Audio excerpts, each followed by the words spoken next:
Hello student, myself Narendra Kumar from Vidya Mandir classes. तो last video जो मैंने बनाया था आपके लिए, उसमें हमने जो जेईई मेंस 2004 से लेकर के 2018 तक के जो वेरियस क्वेश्चन पेपर्स थे उनका एक एनालिसिस किया था, topic wise analysis. Class 12th के लिए था, उससे पहले क्लास 11th के लिए मैंने किया था। और मैंने आपको ये भी बोला था कि नेक्स्ट वीडियो में मैं आपके लिए जो जेईई मेंस 2019 के जो 8 क्वेश्चन पेपर्स होंगे, इनको हम ऑर्गेनिक, इनऑर्गेनिक एंड फिजिकल की टर्म्स में जो है इन क्वेश्चंस का हम डिस्कशन करेंगे। तो आज हम ऑर्गेनिक केमिस्ट्री के क्वेश्चंस का डिस्कशन कर रहे हैं। ये जो पहले जो मैं पेपर ले रहा हूँ ये 2019 का, तो 11 जनवरी 2019 मॉर्निंग शिफ्ट का क्वेश्चन है। इसमें आपको ऑर्गेनिक केमिस्ट्री के करीब 11 क्वेश्चंस मिलेंगे। ये मैंने इसमें जो एनवायरमेंटल का भी कोई पार्ट है तो वो भी मैंने इसी में कंसिडर कर लिया है। केमिस्ट्री इन एवरीडे लाइफ वगैरह में अगर ऑर्गेनिक से रिलेटेड कुछ भी है तो वो को भी मैंने इसी में कंसिडर कर लिया। तो देखिए आपकी स्क्रीन पे एक क्वेश्चन आ रहा है, the major product of the following reaction is. एक रिएक्शन गिवन है, तो इस रिएक्शन एक कंपाउंड गिवन है, हेलो कीटोन गिवन है, इसको HBr के साथ पहले रिएक्ट कराना है और जो एक इंटरमीडिएट प्रोडक्ट फॉर्म हो रहा है इसको हमें जो है एल्कोहलिक KOH के साथ रिएक्शन कराना है। तो आप क्वेश्चन को नोट करिए।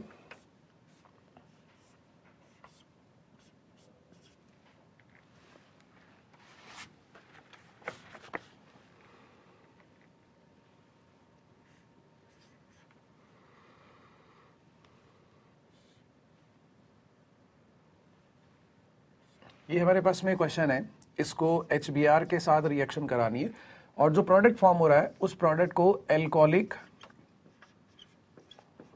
KOH के साथ रिएक्शन कराना है।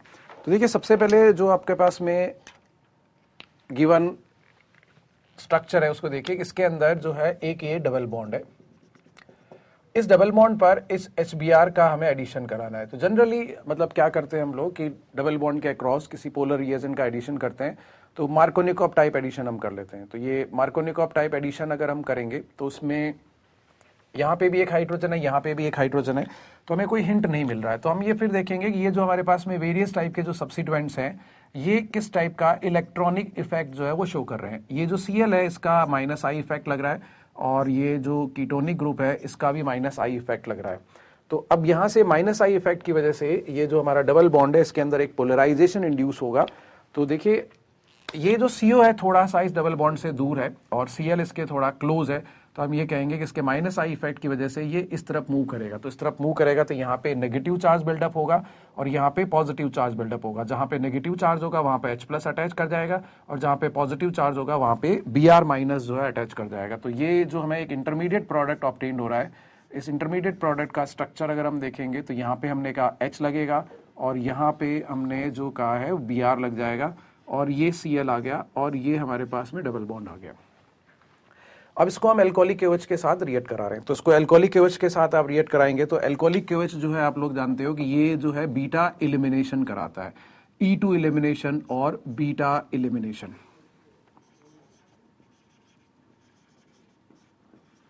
तो यहाँ पे दो टाइप के हैलाइड्स हैं, एक ब्रोमाइड है और एक क्लोराइड है। तो ब्रोमाइड को अगर आप देखोगे तो ये जो कार्बन ब्रोमीन बॉन्ड लेंथ है वो लॉन्गर है। तो लॉन्गर बॉन्ड लेंथ होने का मतलब इसकी बॉन्ड डिसोसिएशन एंथैल्पी कम होगी और ब्रोमीन जो है वो एक गुड लिविंग ग्रुप भी है Cl- के रेस्पेक्ट में। तो इसका मतलब है कि ये जो है हमारा पहले चला जाएगा। तो इस कार्बन से जो है ब्रोमीन जाएगा तो इसके एडजेसेंट कार्बन से जो है हमें हाइड्रोजन को रिमूव करना है। तो अब दो अलग अलग टाइप के एडजेसेंट कार्बन एटम्स है आपके पास में, एक ये हाइड्रोजन एटम है और एक ये हाइड्रोजन एटम है। तो डबल बॉन्ड जो है यहाँ पे भी बन सकता है, डबल बॉन्ड यहाँ पे भी बन सकता है। तो अब ध्यान से अगर हम देखेंगे तो जहां पहले से एक डबल बॉन्ड अगर बना हुआ है तो दूसरा उसके कॉन्जुगेशन में बनना प्रेफर करेगा और यहां से इस H को एज H+ आप बाहर निकालोगे तो इसके इंडक्टिव इफेक्ट की वजह से ये H+ आसानी से निकल जाएगा, ये इतनी आसानी से नहीं निकलेगा। तो ये जो है यहां से हम ये H+ बाहर जाएगा और फिर ये Br- बाहर चला जाएगा। तो प्रोडक्ट जो फॉर्म हो रहा है हमारा वो ये डबल बॉन्ड, पहले ये C डबल बॉन्ड O है, इसके कॉन्जुगेशन में एक डबल बॉन्ड और बन जाएगा और एक ये प्रोडक्ट आ जाएगा। नाउ अब ये एक हैलाइड है, इस हैलाइड का अभी और एल्कोहलिक KOH के साथ इंटरेक्शन से एलिमिनेशन होगा। तो अगेन Cl के लिए अगर हम देखेंगे तो हमें दो टाइप के हाइड्रोजन एटम्स जो है नजर आ रहे हैं, एक ये हाइड्रोजन एटम है और एक ये हाइड्रोजन एटम है। तो अब यहाँ पे अगर आप देखते हैं कि ये इस हाइड्रोजन को भी निकाला जा सकता है, इसके इंडक्टिव इफेक्ट की वजह से ये कंपैरेटिवली ज्यादा एसिडिक है। ये वाला हाइड्रोजन एटम भी बहुत इजीली रिमूव हो सकता है क्योंकि इसके साथ ये कॉन्जुगेशन में। अगर हम यहाँ डबल बॉन्ड बनाएंगे तो वो इस सिर्फ इसके साथ कॉन्जुगेशन में रहेगा। अगर हम यहाँ डबल बॉन्ड बनाएंगे तो वो इसके साथ और इसके साथ भी एक्सटेंडेड कॉन्जुगेशन में रहेगा। तो एक यह देखेंगे हम तो सिंपल सा कॉन्जुगेशन आएगा और पूरा सिस्टम के अंदर जो है क्रॉस कॉन्जुगेशन हो जाएगा। यहाँ डबल बॉन्ड अगर हम बनाते हैं तो वो एक एक्सटेंडेड कॉन्जुगेटेड सिस्टम होगा। Extended conjugated system is more stable then cross conjugated system. तो यहाँ पे जो नेक्स्ट डबल बॉन्ड हम प्लेस करेंगे वो यहाँ पर हम डबल बॉन्ड प्लेस करेंगे। तो हमारे पास में जो प्रोडक्ट आ रहा है उसका स्ट्रक्चरल फॉर्मूला ये ऐसा स्ट्रक्चरल फॉर्मूला बन गया कॉन्जुगेटेड। दूसरा वाला जो है हमारे पास में वो क्रॉस कॉन्जुगेटेड होगा। तो हमें मेजर प्रोडक्ट अगर कंसीडर करना है तो इनको ध्यान रखना होगा। चलिए इसको अब अगर ध्यान से देखते हैं तो ये एक फिनॉल कीटोनिक कंपाउंड है।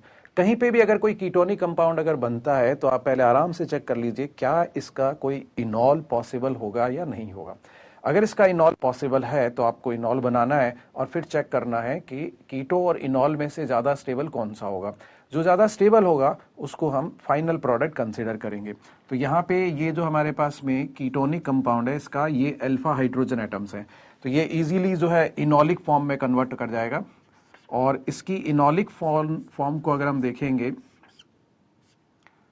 तो इनॉलिक फॉर्म जो है वो कीटो फॉर्म से ज्यादा स्टेबल होगी। ये हमारा एक वेल नोन कंपाउंड प्रोड्यूस हो गया फिनॉल। तो इस टाइप से अब देखिए आप अपनी स्क्रीन पर कि इसके अंदर जो है इस क्वेश्चन का हमें अप्रोप्रिएट आंसर जो है वो क्या नजर आ रहा है। तो ये अप्रोप्रिएट आंसर जो है आपको नजर आएगा ऑप्शन नंबर 3 के अंदर जो गिवन है, फिनॉल। तो ये जो है थोड़ा सा मतलब ट्रिकी टाइप का क्वेश्चन है। चलिए अब हम मूव करते हैं नेक्स्ट क्वेश्चन की तरफ।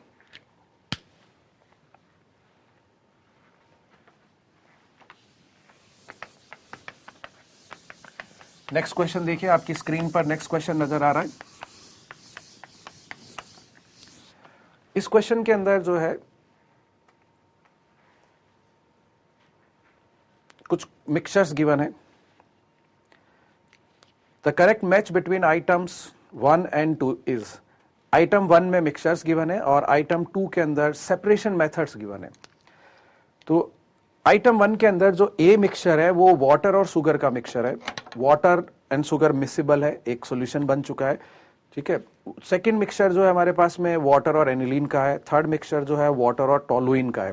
देखिए हमारे पास में जो है शुगर वाटर के अंदर सोल्यूबल है। तो इसका मतलब है कि इस मिक्सचर के अंदर अगर हम वापस से किसी सॉल्यूट को अगर हम सॉल्वेंट में डिसॉल्व करते हैं, वाटर में डिसॉल्व करते हैं और वो अगर एक क्रिस्टलाइन सोल्यूट अगर होता है तो उसको सेपरेट किया जा सकता है रिक्रिस्टलाइजेशन से। तो सेपरेशन मेथड जो है वाटर शुगर के लिए जो इंपॉर्टेंट सेपरेशन मेथड है बहुत इजी है, रिक्रिस्टलाइजेशन है। ए के लिए आइटम 2 से क्यू डेफिनेटली मैच करेगा ही करेगा। तो देखिए ए जो है वो क्यू में दो ही ऑप्शन में मैच कर रहा है, 1 और 2 के अंदर। तो 3 और 4 के अंदर तो ए है ही नहीं। हम अच्छी तरीके से जानते हैं कि कोई भी क्रिस्टलाइन सब्सटेंस अगर वाटर में डिसॉल्व करेगा तो उसका एक सॉल्यूशन बन जाएगा। उस सॉल्यूशन को वापस से रिक्रिस्टलाइज करके सेपरेट किया जा सकता है। वाटर को जो है हमें इवोपरेट करने देना तो वो रिक्रिस्टलाइज हो जाएगा। तो देखिए ए को हम क्यू के साथ करेंगे। अच्छा, अब एनिलीन और वाटर को अगर हम देखेंगे तो एनिलीन और वाटर के बॉइलिंग पॉइंट में बहुत डिफरेंस है। एनिलीन थोड़ा सा मतलब वाटर के अंदर मिसिबल भी होगा, बहुत ज्यादा मिसिबल नहीं होगा, एरोमेटिक है इसलिए तो, लेकिन बेसिक है तो इसलिए थोड़ा बहुत तो मिसिबल होगा ही होगा। और एनिलीन और वाटर के मिक्सचर को हम स्टीम डिस्टिलेशन से सेपरेट कर सकते हैं। जब इस मिक्सचर को आप स्टीम के कांटेक्ट में लेकर के आएंगे तो एनिलीन के जो मॉलिक्यूल्स होंगे वो स्टीम के साथ वेपोराइज होकर के बाहर आ जाएंगे और फिर उसको हम कलेक्ट करके कंडेंस कर लेंगे और मेनी टाइम्स इसको जब हम रिपीट करते रहेंगे तो ये हमारा जो है प्रोसेस चलता जाएगा। तो जैसे मैंने कहा था कि ए के लिए हम क्यू मेथड को यूज करेंगे, दैट इज रिक्रिस्टलाइजेशन को। बी के लिए अगर हम देखते हैं तो हमारे पास में बेस्ट चॉइस है स्टीम डिस्टिलेशन की। तो ये जो हमारे फर्स्ट ऑप्शन और सेकंड ऑप्शन दोनों के अंदर ये मैच हो रहा है। अब हमें देखना है कि वाटर और टोलुइन का जो मिक्सचर है वो किस टाइप का है। तो वाटर और टोलुइन, देखो दो ही ऑप्शन रह गए आपके पास में। वाटर और टोलुइन को सेपरेट करने के लिए either you go with sublimation और you will go with differential extraction. You know that sublimation हम वहां प्रेफर करते हैं जब दो सॉलिड का मिक्सचर होता है और एक सॉलिड जो है वो इजीली सब्लाइम हो जाता है और दूसरा सॉलिड जो है सब्लाइम नहीं हो पाता है। वाटर और टोलुइन दोनों ही लिक्विड है, ठीक है, तो इसको, और दोनों इमिसिबल लिक्विड है। इमिसिबल लिक्विड को जस्ट डिफरेंशियल एक्सट्रैक्शन मेथड से हम सेपरेट कर सकते हैं। डिफरेंशियल एक्सट्रैक्शन मेथड के अंदर जो है, यू नो दैट, एक सॉल्वेंट ले लेंगे जिसमें किसी एक सब्सटेंस की सॉल्युबिलिटी ज्यादा होगी, दूसरे सब्सटेंस की सॉल्युबिलिटी कम होगी। तो बहुत इजी सा क्वेश्चन है ये, क्लास 11th में ऑर्गेनिक केमिस्ट्री में आप लोग पढ़ते हो, तो बहुत इजी है। तो इसका करेक्ट ऑप्शन जो हमारे पास हो गया है, वाटर शुगर के लिए रिक्रिस्टलाइजेशन हो जाएगा, वाटर एनिलीन के लिए स्टीम डिस्टिलेशन हो जाएगा, और वाटर टोलुइन के लिए डिफरेंशियल एक्सट्रैक्शन मेथड हो जाएगा। That is 1 option is the correct option. Let's move to the next question. Next question के अंदर देखिए, major product of the following reaction. एक रिएक्शन को अगर आप ध्यान से देखेंगे तो इसके अंदर जो है पैरामिथाइल एसिटोफिनॉन गिवन है। पैरामिथाइल एसिटोफिनॉन को एल्कलाइन केमेनोफोर के साथ हीट किया जाता है और जो भी इंटरमीडिएट प्रोडक्ट्स ऑब्टेन्ड हो रहे हैं उनको डाइल्यूट सल्फ्यूरिक एसिड के साथ रिएक्ट करेंगे। ये डाइल्यूट सल्फ्यूरिक एसिड के साथ जो रिएक्शन है इसमें ऐसा कोई केमिकल चेंज नहीं इन्वॉल्व होना है, क्योंकि प्रीवियस रिएक्शन के अंदर हम एल्कलाइन मीडियम यूज कर रहे हैं। तो इस एल्कलाइन मीडियम को न्यूट्रलाइज करने के लिए ही नेक्स्ट स्टेप में हमें एसिडिफिकेशन करना होता है। तो इसका मतलब जो भी फर्स्ट स्टेप है उसी का ही हमारा मेन प्रोडक्ट होगा, और उस प्रोडक्ट के अंदर एक कोई भी एसिडिक सब्सटेंस अगर प्रोड्यूस होगा तो वो सॉल्ट की फॉर्म में एग्जिस्ट करेगा, उसको प्रोटोनेट कर देंगे तो वो नॉर्मल एसिड आ जाएगा। तो देखिए यहाँ पे क्या होना है कि ये आपके पास में एक एरोमेटिक कंपाउंड है। आप लोग अच्छी तरीके से जानते हैं कि किसी भी एरोमेटिक कंपाउंड के अंदर अगर हमारे पास में जो बेंजीन रिंग है उनको अगर हॉट एंड एसिडिक एल्कली के साथ अगर हम रिएक्ट करा देते हैं, हॉट एंड एसिडिक केमेनोफोर के साथ या हॉट एंड एल्कलाइन केमेनोफोर के साथ रिएक्ट करा देते हैं तो उनका ऑक्सीडेशन होने लगता है। किसी भी कंपाउंड के पास में अगर बेंजाइलिक हाइड्रोजन एटम है तो हॉट एंड एल्कलाइन केमेनोफोर के साथ हीट करने से इसका ऑक्सीडेशन हो जाएगा और ये जो साइड चेन है वो कंप्लीटली ऑक्सीडाइज होकर के कार्बोक्सिलिक एसिड ग्रुप लग जाएगा। अगर हमारे पास में यहाँ पे कोई भी अगर डबल बॉन्डेड ग्रुप है, लाइक जैसे इथीन वगैरह टाइप का कोई ग्रुप लगा हुआ है, विनाइल टाइप का ग्रुप लगा हुआ है, तो ये जो साइड चेन है ये कंप्लीटली ऑक्सीडाइज हो जाएगी। और मतलब जैसे आप कार्बन कार्बन डबल बॉन्ड का जो ऑक्सीडेटिव क्लीवेज करते हैं, कार्बन कार्बन डबल बॉन्ड का जो ऑक्सीडेटिव क्लीवेज करते हैं वो हो जाएगा। या फिर अगर यहाँ पे ट्रिपल बॉन्ड अगर लगा हुआ है, ये चेन कितनी भी लॉन्ग हो सकती है, मैं जस्ट एक पार्ट ले रहा हूं, तो कार्बन कार्बन ट्रिपल बॉन्ड का ऑक्सीडेटिव क्लीवेज हो जाएगा। अगर साइड चेन में हमारे पास में कोई कीटोनिक ग्रुप अगर अटैच्ड है तो कीटोनिक ग्रुप के अंदर भी हम ऐसे ही कह सकते हैं, generally ketones are resistance towards oxidation, but ketone के अंदर बेसिकली क्या होता है कि एक इसका इनॉल भी साथ में रहता है। जो कीटोन इनोलाइज हो सकते हैं वो इजीली ऑक्सीडाइज हो सकते हैं अंडर ड्रास्टिक कंडीशन। तो ये जो हमारा कार्बन कार्बन डबल बॉन्ड है इसका ऑक्सीडेटिव क्लीवेज हो जाएगा। इनमें से कुछ भी अगर है, इन सभी सिचुएशन में अगर हम इन कंपाउंड्स को इस टाइप का स्ट्रक्चर है या इस टाइप का स्ट्रक्चर है या इस टाइप का या इस टाइप का, अगर आप इसको केमेनोफोर के साथ अगर रिएक्ट कराएंगे एल्कलाइन एंड हॉट केमेनोफोर के साथ, तो सभी, और फिर उसका बाद में जब हम एसिडिफिकेशन कर देंगे, डाइल्यूट H2SO4 यूज करके हम एसिडिफिकेशन कर रहे हैं, तो ये जो भी जितनी भी साइड चेन है वो सारी की सारी साइड चेन जो है वो कार्बोक्सिलिक एसिड ग्रुप के अंदर कन्वर्ट हो जाएगी। सारी साइड चेन जो है वो कार्बोक्सिलिक एसिड ग्रुप के अंदर कन्वर्ट हो जाएगी। तो अब आप अपनी स्क्रीन पे देखिए कि इस क्वेश्चन का अप्रोप्रिएट आंसर क्या हो सकता है। तो आप ध्यान से देखेंगे तो एक इसके अंदर जो है आपको कीटोनिक ग्रुप नजर आएगा, एक कीटोनिक ग्रुप नजर आएगा और एक जो है इस टाइप का ग्रुप नजर आएगा। तो ये इस टाइप का जो ग्रुप है वो COH में कन्वर्ट हो जाएगा और कीटोनिक ग्रुप जो है वो भी COH में कन्वर्ट हो जाएगा। तो इसका मतलब ये 1,4 benzene di carboxylic acid produce हो जाएगा, 1,4 बेंजीन डाई कार्बोक्सिलिक एसिड। तो ये 1,4 बेंजीन डाई कार्बोक्सिलिक एसिड हमें नजर आ रहा है ऑप्शन नंबर 1 में, इस क्वेश्चन के ऑप्शन नंबर 1 में। तो ये भी थोड़ा सा कंसेप्चुअल क्वेश्चन है, अदरवाइज ये एक इजी डिफिकल्टी लेवल का क्वेश्चन हो जाएगा। चलिए नेक्स्ट देखिए आपकी स्क्रीन पे एक क्वेश्चन आ रहा है। An organic compound is estimated through Dumas method and was found to evolve 6 moles of carbon dioxide, 4 moles of water and 1 mole of nitrogen gas. The formula of the compound is. तो देखिए यहाँ पे एक organic compound ले लिया गया है, उस ऑर्गेनिक कंपाउंड को ड्यूमास मेथड्स के अंदर हम यूज कर रहे हैं, तो उसमें कार्बन डाइऑक्साइड में कन्वर्ट हो जाता है, नाइट्रोजन N2 में कन्वर्ट हो जाता है, हाइड्रोजन जो है H2O में कन्वर्ट हो जाता है। अब आपको मॉलिक्यूलर फॉर्मूला प्रेडिक्ट करना है, तो आप principle of atom conservation use कर सकते हैं। देखिए किसी एक ऑर्गेनिक कंपाउंड के एक पार्टिकल में जितने कार्बन एटम्स होंगे मैक्सिमम उतने कार्बन डाइऑक्साइड के मॉलिक्यूल्स प्रोड्यूस हो सकते हैं। जितने उसमें नाइट्रोजन एटम होंगे उसका हाफ जो है वो नाइट्रोजन गैस प्रोड्यूस हो सकता है, डाई नाइट्रोजन, और जितना भी हाइड्रोजन होगा अगेन उसका हाफ जो है वो वाटर प्रोड्यूस हो सकता है, क्योंकि 2 हाइड्रोजन से 1 H2O बनेगा इस चीज के लिए। तो देखिए इस क्वेश्चन के अंदर कह रहा है 6 मोल्स ऑफ CO2 प्रोड्यूस हो रहा है, तो 6 मोल्स ऑफ CO2 प्रोड्यूस होने का मतलब हुआ 6 मोल्स ऑफ कार्बन एटम पर mole of organic compound present रहा होगा, क्योंकि एक कार्बन से एक कार्बन डाइऑक्साइड बन सकता है। तो अगर 6 CO2 बना है तो इसका मतलब 6 कार्बन एटम उस ऑर्गेनिक कंपाउंड में प्रेजेंट रहा होगा। तो देखिए 6 कार्बन एटम पर पार्टिकल जो प्रेजेंट है वो ऑप्शन नंबर 1 में है और ऑप्शन नंबर 3 के अंदर है। तो आपका आंसर जो है वो ऑप्शन नंबर 1 और ऑप्शन नंबर 3 से ही आने वाला है। अच्छा, अब हम देखते हैं जो 4 moles of hydrogen water molecule है, तो 4 mole of water molecule contain 8 moles of hydrogen atom. Hydrogen के 8 पार्टिकल्स होने चाहिए पर particle of the organic compound, और ये 8 पार्टिकल्स जो है हमें कंपाउंड 1 में नजर आ रहा है, कंपाउंड 3 में नजर आ रहा है। ठीक है जी। अब 1 mole of nitrogen gas, die nitrogen gas का मतलब डाई नाइट्रोजन होता है N2, तो एक N2 बनाने के लिए नाइट्रोजन के 2 पार्टिकल्स होने चाहिए पर particle of the organic compound. तो अब करेक्ट फॉर्मूला हमारा बन गया C6H8N2। Principal of atom conservation से हम कर सकते हैं, और प्रैक्टिस करिए आप प्रिंसिपल ऑफ एटम कंजर्वेशन की। If you need any help you can contact Vidya Mandir classes, you can take admission in Vidya Mandir classes courses. Next देखिए क्वेश्चन नंबर, इसी 11 जनवरी 2019 मॉर्निंग शिफ्ट का जो क्वेश्चन पेपर है उसमें क्वेश्चन नंबर 11 है हमारे पास में। ये जो हमारा एक टॉपिक है केमिस्ट्री इन एवरीडे लाइफ, उसी से रिलेटेड है। The correct match between item 1 and item 2 is. Item 1 में कुछ नेम्स गिवन है, आइटम 2 में कुछ नेम्स गिवन है जो इनकी प्रॉपर्टीज को रिप्रेजेंट करता है। देखिए ये जो है वो एक नॉलेज बेस्ड क्वेश्चन है। अगर आपको नॉलेज है कि ये जो कंपाउंड है वो क्या है क्या नहीं है, तभी आप इनका आंसर कर सकते हैं। देखिए नॉर्थिंड्रॉन जो है वो बेसिकली एक एंटी फर्टिलिटी ड्रग है। ठीक है, देखिए ये नॉलेज बेस्ड है। एग्जामिनर जो है हमारा नॉलेज चेक करना चाहता है। जैसे मैं अगर आपको बताता हूं कि आपकी जो टेक्स्ट बुक है, उस टेक्स्ट बुक को अगर आप देखेंगे तो सिंपल सा इसके अंदर जो है ये सारी इंफॉर्मेशन जो है वो गिवन है। देखिए ये एक जो है मैं आपको दिखाना चाहता हूँ, टेक्स्ट बुक है, NCERT की टेक्स्ट बुक है। इसको देखिए, इसके अंदर यहाँ पे आपको दिखाई देगा कि ये स्ट्रक्चर्स बने हुए हैं।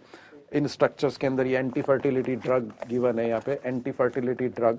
तो ये एंटी फर्टिलिटी ड्रग के अंदर यहाँ पे ये जो स्ट्रक्चर्स गिवन है, ये देखिए कौन सा स्ट्रक्चर्स है। तो एग्जामिनर जो है क्या कर रहा है, यहीं से तो आइडिया उठा रहा है। आप देखिए ये नॉर्थिंड्रॉन जो है, नॉर्थिंड्रॉन जो है वो एक एंटी फर्टिलिटी ड्रग है। देखिए यहाँ पे ये जो हेडिंग देखेंगे आप, ये एंटी फर्टिलिटी ड्रग। तो इस क्वेश्चन के अंदर जो नॉर्थिंड्रॉन है ए, वो एक एंटी फर्टिलिटी ड्रग है। तो ए को हम क्यू से मैच करेंगे, तो ए को क्यू से मैच करेंगे तो जो हमारा आंसर आएगा वो 1 और 3 आएगा। अब ऑफ्लोसेसिन को अगर देखेंगे तो ऑफ्लोसेसिन जो है वो क्या है, ऑफ्लोसेसिन एक एंटीबायोटिक है। तो ये एंटीबायोटिक जो है ये भी आपके टेक्स्ट बुक में गिवन है। एग्जामिनर जो है वो अगेन देखिए आइडिया कहाँ से चुराते हैं, आप देख सकते हैं इसके अंदर कि ये यहाँ पे जो एक टेबल गिवन है, इस टेबल के अंदर ये जो बैक्टीरियोसाइडल और बैक्टीरियोस्टोटेटिक टाइप की जो एंटीबायोटिक्स हैं उनके बारे में ये इन्फॉर्मेशन गिवन है, ये यहाँ पे गिवन है। तो ये हमारा एग्जामिनर जो है वो नॉलेज चेक कर रहा है और कुछ नहीं कर रहा है यहाँ पे। तो आपको ये जो टेक्स्ट बुक्स हैं इनको पढ़ना चाहिए अच्छी तरीके से, अपने नोट्स बनाने चाहिए, ठीक है, और टाइम टू टाइम इनको रिवाइज करनी चाहिए। तो बी के लिए जो है हम पी कंसिडर करेंगे। तो देखिए हमने चूज किया था कि 1 और 3 में से हमारा कोई आंसर आने वाला है। तो ए में क्यू है दोनों ऑप्शंस के अंदर। बी में हम जाएंगे एंटीबायोटिक ड्रग, ये एंटीबायोटिक ड्रग के लिए, और ये आएगा हमारा पी के अंदर, क्वेश्चन ऑप्शन नंबर 1 के अंदर। तो आंसर तो इसी टाइप से आ गया। अगर आपको पता है कि ये क्या है, इक्वेनिल जो है बेसिकली एक हाइपरटेंशन ड्रग है। इक्वेनिल जो है वो हाइपरटेंशन ड्रग है। ये इक्वेनिल भी आपको मिल जाएगा, आप कहीं ना कहीं देखेंगे तो ये आपको इसके अंदर जो है इक्वेनिल भी मिलेगा। देखिए ये जो है ट्रैंक्युलाइजर्स जो होते हैं ये हाइपरटेंशन को रिमूव करते हैं तो ये ट्रैंक्विलाइजर देखेंगे तो यहाँ पे एक स्ट्रक्चर बना हुआ है, ये स्ट्रक्चर देखिए इस टाइप से, लास्ट में ये वाला जो स्ट्रक्चर है ये देखिए ये क्या है, इक्वेनल। सो इस क्वेश्चन के अंदर बड़ा इजी सा क्वेश्चन हो गया हमारा, correct match between item 1 and 2, item 3। Now let's move to the next question. Peroxoacetyl nitrate, an eye irritant, is produced by, ये जो स्मोक होता है वो स्मोक एंड फोक का एक कॉम्बिनेशन होता है, स्मोक एंड फोक का कॉम्बिनेशन होता है। जो हमारा जो फ्यूल है ऑटोमोबाइल्स के अंदर, जो फ्यूल हम बर्न करते हैं, इसके जो एग्जॉस्ट गैसेस होती हैं, इनके अंदर अनबर्न्ड हाइड्रोकार्बन होता है, इसमें नाइट्रोजन के ऑक्साइड्स होते हैं, इसमें कार्बन के ऑक्साइड्स होते हैं, ये सारी चीजें होती है। तो हाइड्रोकार्बन, अनबर्न्ड हाइड्रोकार्बन और नाइट्रोजन के ऑक्साइड्स और ऑक्सीजन, स्पेशली ओजोन जो है कांटेक्ट में जब आते हैं तो ये पेरोक्सी एसिटाइल नाइट्रेट प्रोड्यूस होता है। तो यहाँ पे तो सिंपल सा हम कहेंगे फोटोकेमिकल स्मोक के अंदर जो है वो ये होगा। ऑर्गेनिक वेस्ट का इससे कोई लेना देना नहीं है, एसिड रेन से कोई लेना देना नहीं है। Photochemical smoke and classical smoke, classical smoke के अंदर जो मेन कंपोनेंट होता है वो सल्फर डाइऑक्साइड होता है, और फोटोकेमिकल स्मोक में जो मेन कंपोनेंट होता है एक तो यही पैन है और दूसरा ओजोन है, फिर एनओ है, फॉर्मल्डिहाइड है, एक्रोलीन है, एटसेट्रा एटसेट्रा। तो इसको आप रिवाइज करिए और एक इजी टाइप का क्वेश्चन है, मैं आपको शो करूंगा तो ये जो है आपकी टेक्स्ट बुक में गिवन होंगे। तो अब आप समझ गए होंगे कि मैं क्या मैसेज देना चाहता हूं आपको, तो ये अच्छी तरीके से जो है आप इसकी प्रैक्टिस करिए। Let's move to the next question. Next question में ये कह रहा है among the following compounds which one is found in RNA. ये जो हमारे पास में जो डीएनए एंड आरएनए होते हैं, इनके अंदर बेसिकली 4 टाइप के बेसेस होते हैं, ठीक है। डीएनए के अंदर जो हमें बेस मिलेगा वो एडिनिन मिलेगा, ग्वाइनिन मिलेगा, साइटोसिन मिलेगा और थाइमिन मिलेगा। आरएनए के अंदर भी जो है 4 बेसेस होते हैं, उसमें से फर्स्ट 3 बेसेस जो है वो सेम है, that is adenine, guanine, cytosine and thymine. RNA के अंदर थाइमिन के बदले में बेसिकली यूरासिल होता है, डीएनए में थाइमिन होता है और आरएनए के अंदर जो है वो यूरासिल होता है। देखिए बहुत बार क्वेश्चन पास्ट ईयर में भी आ चुका है, डीएनए और आरएनए के अंदर जो बेसेस हैं इनके स्ट्रक्चर्स पर बेस्ड, इन कौन सा बेस पेयर किसके अंदर होता है, इस टाइप पर फर्स्ट टाइम जो है बेसिकली एक स्ट्रक्चरल बेस्ड क्वेश्चन आया है। तो देखिए इसके अंदर जो है हमारे पास में आपने अगर चेक किया होगा कि ये थाइमिन और जो यूरासिल है इनके स्ट्रक्चर्स जो है वो सेम होते हैं, सिर्फ एक मिथाइल ग्रुप का जो है वो डिफरेंस होता है। मैं अगर आपको सारे स्ट्रक्चर्स ड्रॉ करके अगर दिखाता हूं, आपकी टेक्स्ट बुक में गिवन है, ये आपको कहीं और नहीं जाना है, टेक्स्ट बुक को अच्छे तरीके से जैसे स्टडी करना है। डीएनए के अंदर जो दो बेसेस होते हैं, एडिनिन एंड ग्वाइनिन, ये बेसिकली बाइसाइक्लिक टाइप के कंपाउंड्स होते हैं। तो एडिनिन को अगर हम देखेंगे तो ये इस टाइप का हमारा जो है बेस होगा,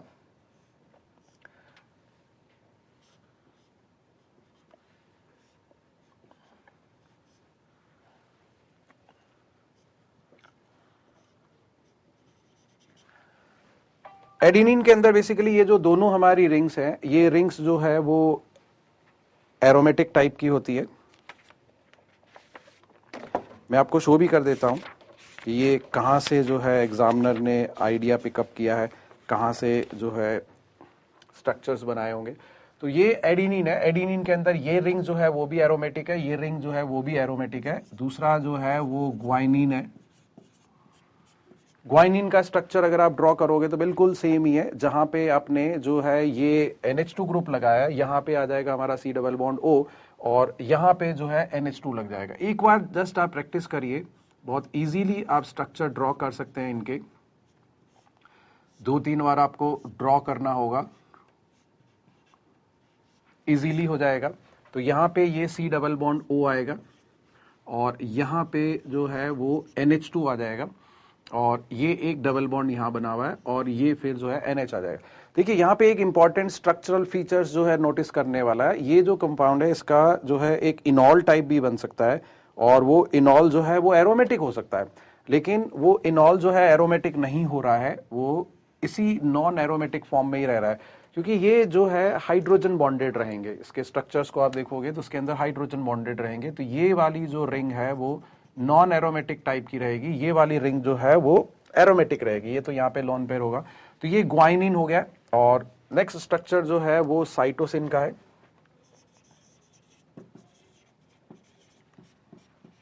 साइटोसिन जो है बेसिकली यही वाला जो पार्ट है, यही वाला जो पार्ट है, इतना सा पार्ट जो है डीएनए का, ये साइटोसिन हो जाएगा। बस यहां पे ये नॉन एरोमेटिक फॉर्म में एग्जिस्ट करेगा।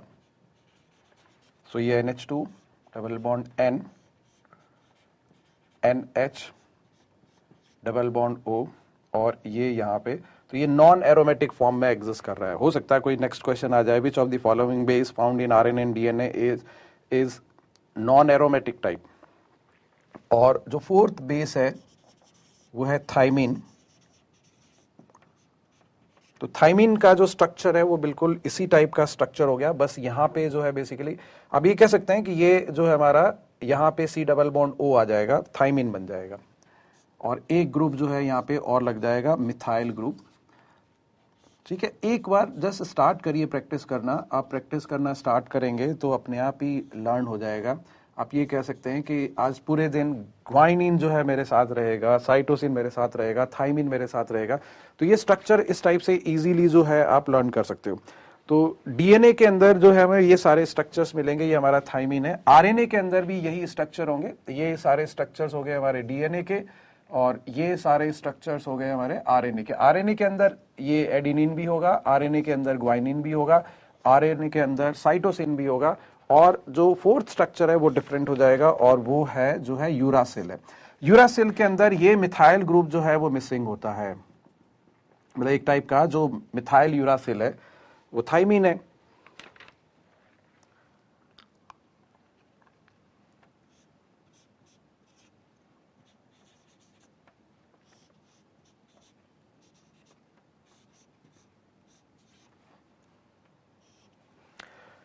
ये यूरासिल फाउंड इन आरएनए। तो आप अपनी स्क्रीन को चेक कर सकते हैं।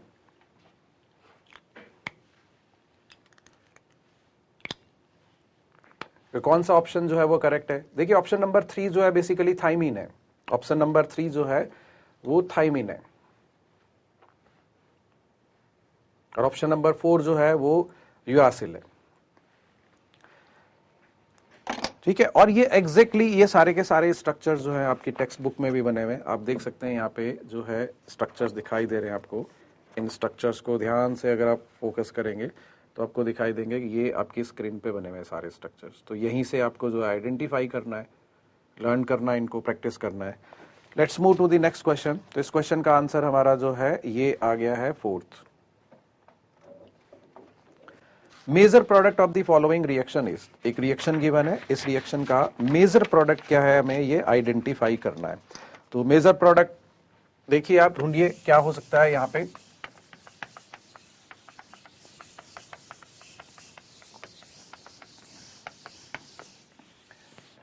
ये एक फिनोलिक कंपाउंड है, और इस फिनोलिक कंपाउंड का हमें ब्रोमिनेशन करना है, और एक एडिशनल पैरा पोजीशन पे सल्फोनिक एसिड ग्रुप लगा हुआ है, और ब्रोमीन जो है वो एक्सेस में। तो आप लोगों ने पढ़ा होगा कि किसी फिनॉल को या इनॉल को, या फिनोलिक कंपाउंड या इनोलिक कंपाउंड को एक्सेस ऑफ ब्रोमीन के साथ अगर रिएक्ट कराते हैं तो ट्राइब्रोमोफिनॉल जो है प्रोड्यूस हो जाता है। तो ये जो ट्राइब्रोमोफिनॉल प्रोड्यूस होता है, तो इसके अंदर जो है क्या क्या वेरियस पॉसिबिलिटीज हो सकती है। देखिए अगर हमारे पास में ये जो कंपाउंड है फिनॉल के अंदर सल्फोनिक एसिड ग्रुप लगा हुआ है, तो सल्फोनिक एसिड ग्रुप जो है वो एक स्ट्रांगली एसिडिक ग्रुप है। ये जो है डीप्रोटोनेटेड फॉर्म में रहेगा। तो ये डीप्रोटोनेटेड फॉर्म में जब रहेगा तो यहाँ पे ये S डबल बॉन्ड O और O माइनस ग्रुप जो लग जाएगा। तो अब देखिए यहाँ पे कि अटैक जो है Br2 का यहाँ हो सकता है, अटैक यहाँ हो सकता है, और इसका अटैक जो है वो इस पोजीशन पे भी हो सकता है, इस पोजीशन पे भी इसका अटैक हो सकता है। जब हाइड्रोजन के अलावा कोई और ग्रुप अगर डिस्प्लेस होता है इलेक्ट्रोफिलिक सब्स्टिट्यूशन रिएक्शन के अंदर, then we call such type of substitution as ipso substitution. ये यहां पे इप्सो सब्स्टिट्यूशन हो जाएगा। इप्सो सब्स्टिट्यूशन उन सभी केसेस में हो जाता है जहां पे कोई भी एक गुड इलेक्ट्रोफिलिक लिविंग ग्रुप लगा हुआ है। इस ग्रुप को अगर ध्यान से देखेंगे आप, so it's a good electrophilic leaving group. Electrophilic leaving group का मतलब हो गया the group that comes out without electron pair. So it's a good electrophilic living group.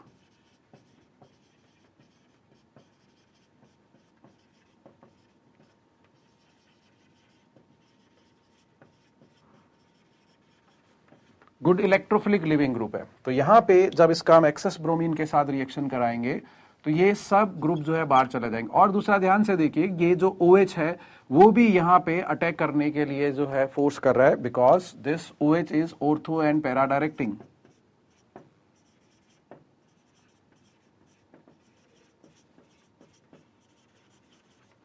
Ortho and para directing group.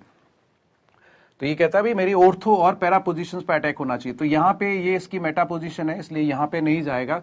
तो मेन जो है हमारा Br2 जो attack कर सकता है वो इस ऑर्थो पोजीशन पे कर सकता है, इस ऑर्थो पोजीशन पे भी कर सकता है, और ये जो यहाँ पे पैरा पोजीशन है इप्सो सब्स्टिट्यूशन के लिए यहाँ पे भी कर सकता है। अगर हम यहाँ पे कार्बोक्सिलिक एसिड फंक्शनल ग्रुप अगर लगा देते हैं तो उसमें भी इप्सो सब्स्टिट्यूशन हो जाएगा। तो ये एक जो है हमारे पास में ट्राइब्रोमोफिनॉल प्रोड्यूस हो जाएगा इस रिएक्शन के अंदर। मेजर प्रोडक्ट जो होगा यहाँ पे ट्राइब्रोमोफिनॉल बनेगा एक्सेस ऑफ Br2 के साथ रिएक्शन कराने से इप्सो सब्स्टिट्यूशन के साथ में। यहाँ पे OH की जगह पे अगर आप NH2 ग्रुप लगा देंगे तो भी इसमें इसी टाइप का इप्सो सब्स्टिट्यूशन जो है वो पॉसिबल होगा। तो ये एक इंपॉर्टेंट है। जनरली एडवांस में इस टाइप का क्वेश्चन आता है, फर्स्ट टाइम जो है मेंस में इस इप्सो सब्स्टिट्यूशन के कॉन्सेप्ट पर बेस्ड क्वेश्चन आया है। नेक्स्ट देखिए क्वेश्चन नंबर 23, इस पेपर का क्वेश्चन नंबर 23 है, तो नंबरिंग मैंने वही रखा है as it is. Major product of the following reaction, इस रिएक्शन का मेजर प्रोडक्ट जो है वो कहां। यहां पे थोड़ा सा मतलब एक कंफ्यूजन सा था बच्चों को कि यार ये क्या कर दिया है, एस्टर दे दिया है और उसको H2 के साथ निकल की प्रेजेंस में रिएक्शन कराई जा रही है। अगर आप अपनी टेक्स्ट बुक को देखोगे अच्छी तरीके से आपने पढ़ा है कि esters can be easily reduce to the carboxylic acid, esters can be easily reduce to the primary alcohol. तो ये प्राइमरी अल्कोहल के साथ अगर एस्टर का आप रिडक्शन कर दोगे तो फिर जो है नेक्स्ट स्टेप में, और साइनाइड भी जो है हाइड्रोजनेशन, कैटालिटिक हाइड्रोजनेशन में इजीली रिड्यूस हो जाते हैं। तो आप एस्टर को अगर प्राइमरी अल्कोहल में कंप्लीटली रिड्यूस कर देते हैं और साइनाइड को भी प्राइमरी अमीन में रिड्यूस कर देते हैं तो फिर डाइबल H जो है क्या करेगा। तो यहाँ एग्जामिनर हमें कंफ्यूज कर रहा है और कुछ नहीं कर रहा है। तो हमें जस्ट एक जो अदर पॉसिबिलिटीज है उसके बारे में भी सोचना है कि अदर पॉसिबिलिटीज जो है हमारी और क्या क्या हो सकती है। तो ये साइनाइड के अंदर कार्बन नाइट्रोजन ट्रिपल बॉन्ड है। तो ये जो साइनाइड होता है एक एल्कीन की तरह या एल्काइन की तरह बहुत इजीली हाइड्रोजनेशन रिएक्शन के अंदर जो है रिड्यूस हो जाता है, साइनाइड्स इजीली रिड्यूस हो जाते हैं। तो फर्स्ट स्टेप के अंदर हम ये कहेंगे कि हाइड्रोजन के साथ रिएक्शन हो रही है निकल की प्रेजेंस में, तो मेजरली जो है हमारा ये वाला फंक्शनल ग्रुप रिड्यूस हो जाएगा। दो पॉसिबिलिटीज है, ठीक है, दो पॉसिबिलिटीज है, इनमें दोनों को हम देख करके बता सकते हैं कि क्या होगा, आगे हमें मूव करना है। तो आप अगर पहले सोचते हो कि ये कंप्लीटली रिड्यूस हो गया है और ये साइनाइड भी जो है कंप्लीटली रिड्यूस हो गया है, तो एक ये पॉसिबिलिटीज है। दूसरी पॉसिबिलिटीज ये है कि अगर हम सिर्फ साइनाइड का रिडक्शन कर देते हैं, एस्टर का रिडक्शन नहीं करते हैं, तो साइनाइड का रिडक्शन करके एस्टर का रिडक्शन अगर आप नहीं करते हैं तो ये हमारे पास में कंपाउंड बन जाएगा, ठीक है। तीसरी पॉसिबिलिटीज हमारे पास में ये है कि अगर हम जो है एस्टर का रिडक्शन कर देते हैं और साइनाइड का नहीं करते हैं, तो एस्टर का रिडक्शन करेंगे तो प्राइमरी अल्कोहल बन जाएगा और ये C ट्रिपल बॉन्ड N आ जाएगा। ये तीन ऑप्शंस हमारे पास में। अब डाइबल H के साथ रिएक्शन करानी है। अगर आप ये लेते हैं तो फर्दर डाइबल H के साथ कोई रिएक्शन नहीं होगी। इसको अगर हम डाइबल H के साथ अगर रिएक्ट कराते हैं तो नो रिएक्शन, कोई रिएक्शन, रिडक्शन रिएक्शन तो ऑब्वियसली नहीं होगी। तो इसलिए यहाँ पे जो एग्जामिनर हमें चेक करना चाहता है कि भाई जो वेरियस केसेस हैं यहाँ पे, क्योंकि इसकी कुछ इक्विवेलेंट्स होंगे, वो कुछ नहीं लिखा, तो आप क्या सोच के चल रहे हो ये देखना है।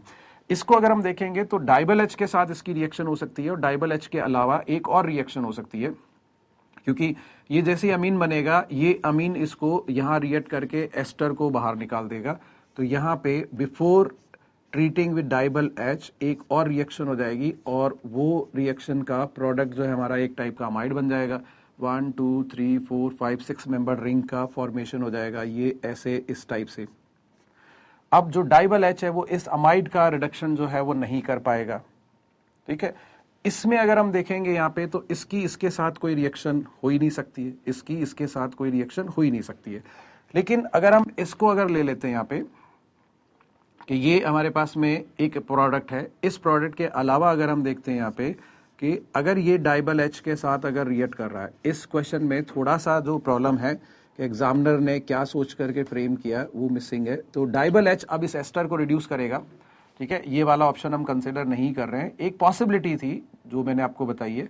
अब मैं ये देख रहा हूं कि डाइबल एच जो है वो इस एस्टर को एल्डिहाइड में रिड्यूस कर देगा, और डाइबल एच एस्टर को जब एल्डिहाइड में रिड्यूस कर देगा तो फिर ये जो है हमारे पास में NH2 ग्रुप आएगा, और ये NH2 ग्रुप जो है इस कार्बोनिल कंपाउंड के साथ रिएक्ट करके एक इमाइन का फॉर्मेशन करेगा, साइक्लिक इमाइन का। तो ये डबल बॉन्ड इसके साथ कॉन्जुगेशन में आ जाएगा, ये डबल बॉन्ड इसके साथ कॉन्जुगेशन में आ जाएगा। तो ये जो है हमारा एक प्रोडक्ट बन रहा है। तो वेरियस ऑप्शंस को आप देखिए अपनी स्क्रीन पर, तो आपको कुछ कुछ नजर आएंगे। बस एक कंफ्यूजन के लिए हमें ये गिवन है, लेकिन ये गिवन होगा सिर्फ फर्स्ट स्टेप में। कंप्लीट रिएक्शन रिडक्शन अगर हो जाता उसके बाद में डाइबल एच के साथ रिएक्शन से ये नहीं बनेगा, डाइबल एच के साथ रिएक्शन से ये नहीं बनेगा। तो इसलिए आप ऑप्शन नंबर 3 को रूल आउट करिए। ठीक है, ऑप्शन नंबर 1 को अगर आप देखते हैं तो दोनों ही केसेस के अंदर एल्डिहाइड बना दिया गया है, वो जो कि पॉसिबल नहीं है। एल्डिहाइड हम बना सकते हैं, लेकिन पहले इमाइन बनता है उस डाइबल एच के साथ रिएक्शन से, और इस इमाइन का एसिड कैटालाइज हाइड्रोलिसिस करते हैं, तब जाकर के ये एल्डिहाइड बनता है। तो ऑप्शन नंबर 1 रूल आउट हो गया। अब ऑप्शन नंबर 2 और ऑप्शन नंबर 4 को आप देखिए। तो ऑप्शन नंबर 2 और ऑप्शन नंबर 4 में जो हमने एक अल्टरनेट पाथ सोचा है उसका प्रोडक्ट नजर आ रहा है, और कोई हमें प्रोडक्ट नजर नहीं आ रहा है। तो यहाँ पे थोड़ा सा जो है हमारा हो सकता है कि एग्जामिनर एक एनालिटिकल एबिलिटी को चेक करने की कोशिश कर रहा है। नेक्स्ट देखिए नेक्स्ट क्वेश्चन है, ये एक polymer obtain from the following reaction की बात हो रही है। तो देखिए इस क्वेश्चन के अंदर ध्यान से देखिए कि एक हमारे पास में अमीनो अल्कोहल है, अमीनो कार्बोक्सिलिक एसिड है, इसको NaNO2 और H3O+ के साथ रिएक्ट करा रहे हैं। तो अमीन को जब आप NaNO2 के साथ रिएक्ट कराते हैं एसिडिक मीडियम में, तो वो एल्कोहल्स में कन्वर्ट हो जाते हैं। यहाँ पे जो हमारे पास में प्राइमरी अमीन है, इससे प्राइमरी अल्कोहल बन जाएगा। अब ये जो एक प्राइमरी अल्कोहल बन गया है, ये एक बाईफंक्शनल ऑर्गेनिक कंपाउंड है। तो इस बाईफंक्शनल ऑर्गेनिक कंपाउंड से कंडेंसेशन पॉलीमराइजेशन होगा। तो फर्स्ट स्टेप के अंदर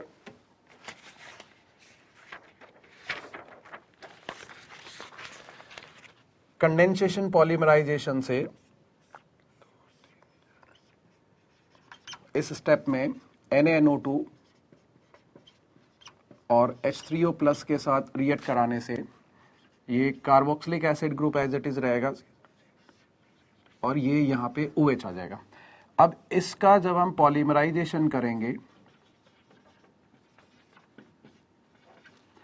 तो ये एक जो है हमारे पास में कंडेंसेशन पॉलीमर बन जाएगा। तो कंडेंसेशन पॉलीमर में आप जानते हैं कि ये जो है एक साइड से जो 2 यूनिट ऐसी आ जाएंगी, ये 2 यूनिट आपस में रिएक्ट करेंगी, ये जो है CH2 CH2 CH2 CH2 and OH।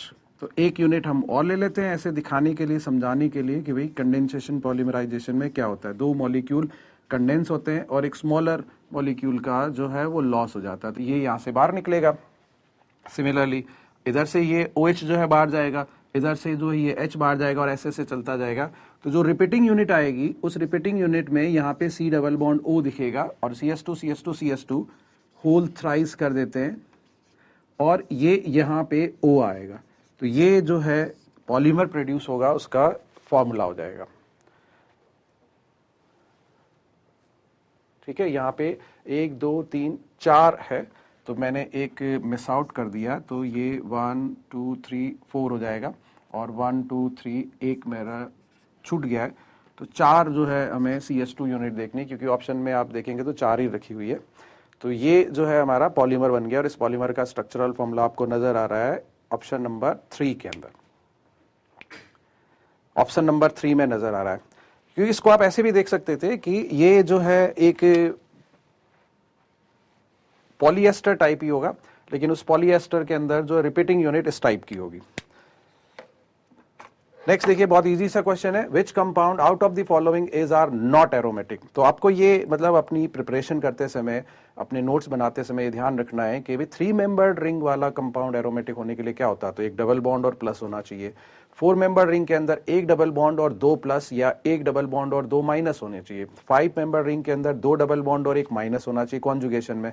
7 member ring के अंदर 3 डबल बॉन्ड और 1 प्लस होना चाहिए। तो नॉट एरोमेटिक में देखिए फर्स्ट ए वाला जो है एरोमेटिक है, स्मॉलेस्ट एरोमेटिक स्पीसीज साइक्लोप्रोपिनाइल के टाइम। बी जो है वो एंटी एरोमेटिक है। ठीक है, तो एंटी एरोमेटिक को भी हमें नॉट एरोमेटिक में कंसीडर करना है। जो नॉट एरोमेटिक में non aromatic and anti aromatic दोनों ही आ जाएंगे। तो बी जो है हमारा डेफिनेटली एंटी एरोमेटिक है, ए नहीं है। तो अब आप आंसर को देखेंगे तो या तो ए होगा 1 होगा आंसर, या 2 होगा आंसर, या फिर 4 होगा आंसर। ठीक है, तो क्योंकि ए जो मेरा एरोमेटिक है, सी को देखेंगे तो सी भी एंटी एरोमेटिक है, तो that is also not aromatic, और डी तो नॉन एरोमेटिक टाइप का है, तो वो भी नॉट एरोमेटिक की कैटेगरी में आ जाएगा। तो इस क्वेश्चन के अंदर जो है आपको क्वेश्चन नंबर 1, इस क्वेश्चन का ऑप्शन नंबर 1 जो है वो करेक्ट हो गया। तो ये क्वेश्चंस थे जनवरी 11 जनवरी 2019 मॉर्निंग शिफ्ट के क्वेश्चन पेपर्स के। तो आपको अगर अच्छा लगा तो आप बीएमसी का यूट्यूब चैनल जो है वो सब्सक्राइब करिए, उसको लाइक करिए, कुछ कमेंट्स लिखिए। ठीक है, नेक्स्ट वीडियो में मैं जो है किसी और क्वेश्चन पेपर्स के ऑर्गेनिक के क्वेश्चंस का डिस्कशन करूंगा। Thank you very much for watching this channel.